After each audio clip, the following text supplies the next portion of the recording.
Shalom, selamat malam Bapak Ibu Saudara yang saya kasihi di dalam nama Tuhan. Kita kembali belajar dari satu bagian firman Tuhan, tapi sebelumnya mari kita berdoa. Segala hormat kemuliaan hanya bagimu ya Tuhan, karena hanya Engkau yang layak menerima pujian kami, hanya Engkau yang patut ditinggikan dan dimuliakan. Hati kami penuh dengan ucapan syukur malam ini, karena Engkau baik dan sangat baik. Terima kasih untuk anugerah-Mu yang selalu nyata di dalam kehidupan kami. Kami bersyukur malam hari ini, kembali Engkau memberikan waktu bagi kami untuk bertemu dengan Tuhan dalam ibadah keluarga ini. Tolong kami untuk tidak menyia-nyiakan kesempatan yang ada, tapi sungguh kami menggunakan waktu ini untuk belajar firman-Mu. Pimpin kami sepanjang pemberitaan firman-Mu, agar kami boleh mendapat berkat rohani dari apa yang kami baca, apa yang kami dengar, sehingga itu membawa kami semakin mengerti kehendak-Mu. Terima kasih Bapak, inilah doa kami, di dalam nama Tuhan Yesus kami berdoa. Amin. Malam hari ini kita akan membaca satu bagian firman Tuhan yang terambil di dalam 2 Petrus pasal 3 ayat 3 sampai 9, 2 Petrus pasal 3 ayat 3 sampai 9, beginilah firman Tuhan. Yang terutama harus kamu ketahui ialah bahwa pada hari-hari zaman akhir akan tampil pengejek-pengejek dengan ejekan-ejekannya, yaitu orang-orang yang hidup menuruti hawa nafsunya. Kata mereka, di manakah janji tentang kedatangannya itu? Sebab sejak bapak-bapak leluhur kita meninggal, segala sesuatu tetap seperti semula pada waktu dunia diciptakan. Mereka sengaja tidak mau tahu bahwa oleh firman Allah, langit telah ada sejak dahulu, dan juga bumi yang berasal dari air dan oleh air, dan bahwa oleh air itu bumi yang dahulu telah binasa, dimusnahkan oleh air bah. Tetapi oleh firman itu juga langit dan bumi yang sekarang terpelihara dari api dan disimpan untuk hari penghakiman dan kebinasaan orang-orang fasik. Akan tetapi saudara-saudaraku yang kekasih, yang satu ini tidak boleh kamu lupakan, yaitu bahwa di hadapan Tuhan satu hari sama seperti 1000 tahun dan 1000 tahun sama seperti satu hari. Tuhan tidak lalai menepati janjinya, sekalipun ada orang yang menganggapnya sebagai kelalaian, tetapi Ia sabar terhadap kamu, karena Ia menghendaki supaya jangan ada yang binasa, melainkan supaya semua orang berbalik dan bertobat. Demikian jauh pembacaan firman Tuhan. Yang dikatakan berbahagia adalah kita yang membaca, merenungkan, dan melakukan firman Tuhan ini di dalam hidup kita hari lepas hari. Saudaraku, dasar awas, atau kalau dalam bahasa Nias, aka-akazimiki. Ini adalah merupakan ungkapan yang digunakan untuk menggambarkan sikap cerdik yang lucu. Tokoh seperti Abu Nawas dalam cerita-cerita atau tokoh-tokoh Kabayan misalnya dalam budaya Sunda, dan Simiki dalam cerita-cerita rakyat Nias adalah representasi dari orang-orang yang suka mendebat, suka memprotes, bahkan terkadang sepertinya apa yang disampaikan oleh orang lain tidak ada benarnya, bahkan bisa saja diputarbalikan. Sikap kritis memang dibutuhkan supaya kita tidak mudah terbawa karena hal-hal yang sesat. Namun ketika sikap kritis itu mengambil posisi untuk selalu meragukan segala sesuatu, sehingga kebenaran-kebenaran yang Tuhan wahyukan pun ikut menjadi objek dari keraguan-raguan, maka sikap ini perlu kita waspadai. Pada hari Minggu yang lalu, kita telah merenungkan tentang pentingnya kita mencintai pendidikan, baik itu sebagai pribadi yang harus terus-menerus belajar, maupun dalam kita memberikan dukungan dan motivasi kepada anak-anak kita untuk belajar, bahkan juga untuk mendukung mereka-mereka yang bergerak di dunia pendidikan. Bacaan kita dalam renungan malam hari ini berbicara tentang sikap pengejek-pengejek yang melihat wahyu atau nubuatan yang tertulis di dalam firman Tuhan sebagai sebuah kebodohan. Dan hal ini Rasul Petrus berbicara tentang pemahaman akan akhir zaman. Mengapa hal itu bisa terjadi? Adalah karena pengejek-pengejek itu yang mungkin secara akademis mereka pintar, bahkan sangat pintar. Kalau dalam bahasa Nias istilahnya lamane mowoi guto, Begitu pintarnya sehingga otaknya meleleh. Tetapi kepintaran yang kemudian membuat seseorang tidak memiliki karakter yang luhur, yang tidak lagi menghargai hal-hal yang bersifat rohani, bukanlah kepintaran yang dikehendaki oleh Tuhan. Maka saya mengajak kita melihat bagian ini dari dua sisi. Yang pertama, seperti yang disampaikan oleh Rasul Petrus sendiri kepada penerima suratnya, yaitu bagaimana kita menghindari pengajaran-pengajaran dari para pengejek-pengejek itu. Yang kedua, saya juga mengajak kita untuk bagaimana jangan sampai kita sadar atau tidak malah menjadi pengejek itu sendiri. Nah, surat Petrus ini dikenal sebagai surat-surat umum. Artinya disebut surat umum adalah karena tidak ditunjukkan kepada orang atau kelompok orang Kristen tertentu. Ada kemungkinan besar bahwa surat-surat ini dibaca secara berkeliling kepada jemaat-jemaat yang tersebar di daerah Asia Kecil pada saat itu. Tetapi untuk kelompok penerima surat, ini kemungkinan besar surat-surat Petrus ditunjukkan kepada orang-orang Kristen yang punya latar belakang sebagai Yahudi diaspora, yaitu yang dari segi keturunan mereka memang adalah orang Yahudi, tetapi mereka tinggal tidak lagi di tanah Palestina atau di Israel pada saat itu. Namun mereka sudah menjadi perantauan.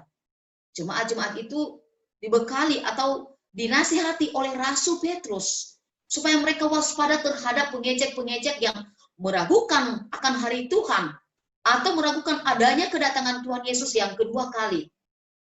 Pertama-tama di sini Rasul Petrus mengajak pembacanya, dan tentu ini juga berlaku bagi kita saat ini, untuk melihat ke belakang kepada realitas bagaimana firman Tuhan itu telah menjadi powerful, telah begitu berkuasa. Bahkan sejak penciptaan, Petrus menunjukkan bahwa oleh firman itu sendiri, langit dan bumi tercipta, meskipun kemudian dimusnahkan oleh air bah dan oleh firman yang sama. Langit dan bumi yang masih kita diami sampai saat ini tetap eksis. Dan Petrus juga mengatakan, oleh firman yang sama, nantinya langit dan bumi ini akan dihakimi dan diiringi dengan kebinasaan orang-orang fasik.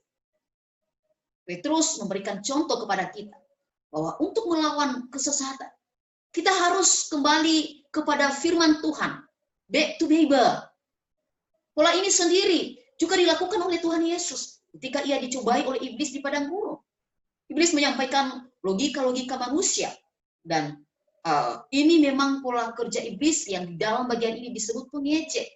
Tetapi kemudian Tuhan Yesus merespon dan menjawabnya dengan tegas.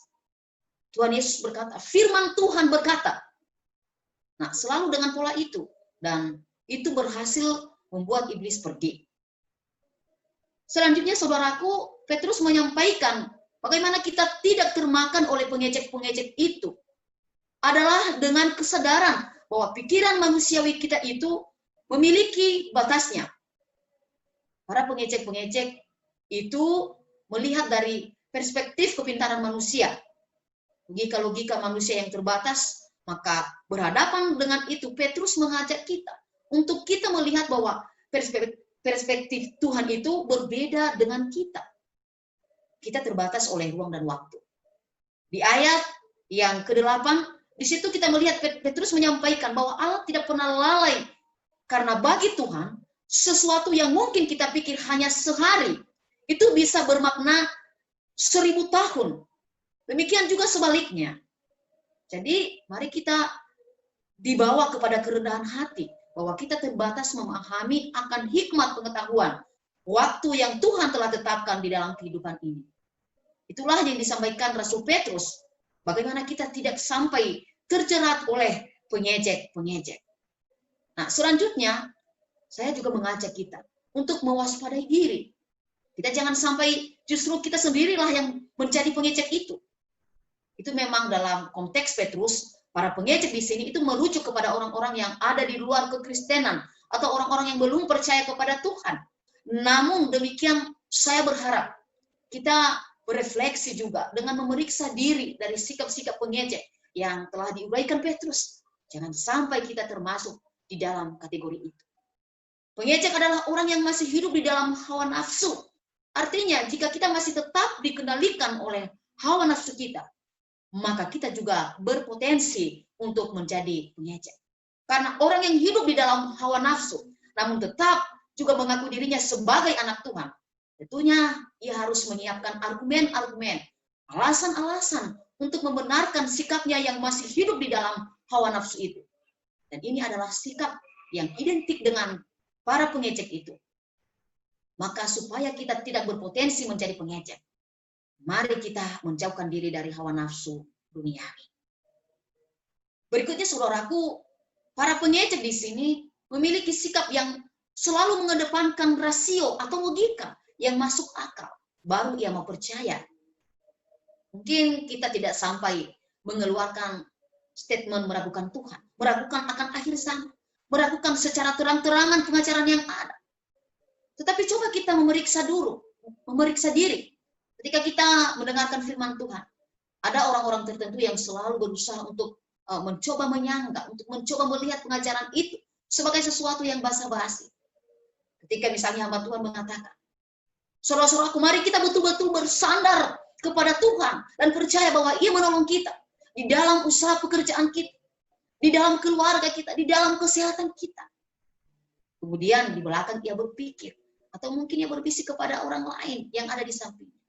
Wow, manufadita. Beta sih gampang saja ngomongnya. Dia tidak memahami apa yang saya alami. Bukannya berusaha mengaminkan kebenaran firman Tuhan, melainkan mencoba mendebat di dalam hati, mencoba menciptakan keraguan, baik bagi diri sendiri maupun bagi orang yang ada di sekitarnya. Saudaraku, marilah kita belajar dari firman Tuhan ini. Kita mewaspadai akan pengaruh-pengaruh informasi-informasi yang baru. Jangan sampai kemudian membuat kita jauh dari kebenaran firman Tuhan, dan pada gilirannya kita meragukannya. Kita mencoba membentengi diri dengan selalu merujuk kepada firman Tuhan sebagai kekuatan kita, dan menyadari bahwa pikiran kita yang terbatas tidak sepenuhnya bisa memahami akan pikiran-pikiran Tuhan yang tidak dibatasi oleh ruang dan waktu. Di sisi yang lain, mari kita juga mewaspadai diri kita. Jangan sampai kita secara sadar atau tidak sadar justru menjadi pengejek. Jangan kita biarkan hawa nafsu mengendalikan hidup kita dan mencari pembenaran untuk kehidupan itu. Kemudian jangan kita biarkan pikiran kita menjadi liar dan terlalu kritis sehingga tidak lagi bisa menyentuh, tidak bisa disentuh, diajar oleh kebenaran firman Tuhan. Amin. Mari kita berdoa. Terima kasih untuk firman-Mu malam hari ini ya Tuhan, yang mengingatkan kami untuk selalu waspada terhadap ajaran-ajaran sesat. Dan lindungilah kami dari pengajaran-pengajaran sesat itu, supaya kami tidak menjadi pengejek akan firman. Pada malam hari ini kami berdoa untuk seluruh jemaat-Mu, jemaat BNKP Surabaya dimanapun mereka berada. Tuhan, Engkau memberkati mereka. Engkau menolong mereka, menyertai di dalam seluruh kehidupan mereka ya Tuhan. Engkau tahu apa yang sedang mereka hadapi pada saat ini. Engkau hadir di sana Tuhan untuk senantiasa menolong, menyertai.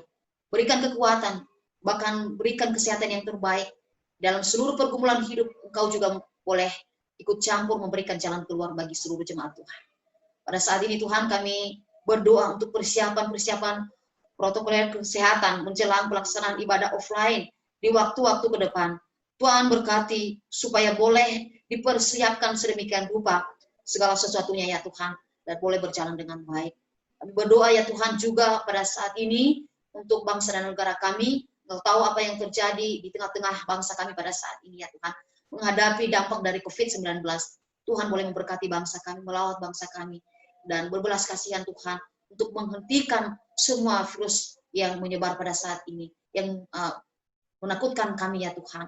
Kami berdoa untuk para medis, perawat, dokter yang senantiasa bekerja keras di dalam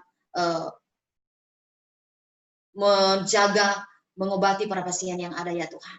Terima kasih Bapa. Kami berdoa juga bagi mereka yang sakit, bagi yang dirawat di rumah sakit maupun yang ada di rumah, Tuhan boleh memberkati. Secara khusus bagi mereka yang terpapar COVID-19, Tuhan sertai dan Tuhan tolong. Kau sembuhkan mereka ya Tuhan. Terima kasih Bapa. Inilah ucapan syukur kami untuk firman. Ya, di dalam nama Tuhan kami Yesus Kristus kami telah berdoa. Amin.